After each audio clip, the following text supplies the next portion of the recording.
Hello. Welcome to our channel, Mathematics Resource Center. Pause the video, read through the question, and we are ready to begin when you are.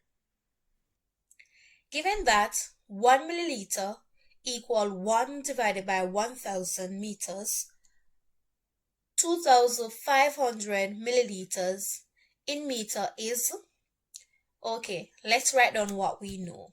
We know that 1 milliliter, right here, equals 1 divided by 1000 meters. So let's write that down. Good.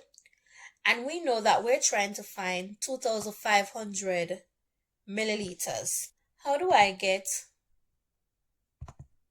from here, from the 1 millimeters to 2500 millimeters? I multiply by 2500.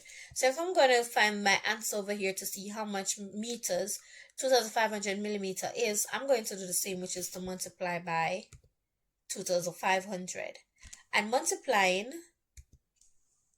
1 divided by 1000 by 2500, as shown over here, is 1 over 1000 times 2500 over 1.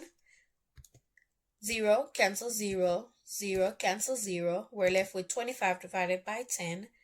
We divide both by 10, right? And that leaves us with 2.5.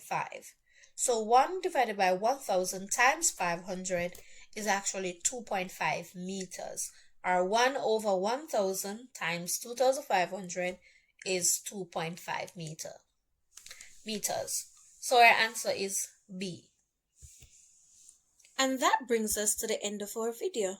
Remember to like and subscribe. Thank you.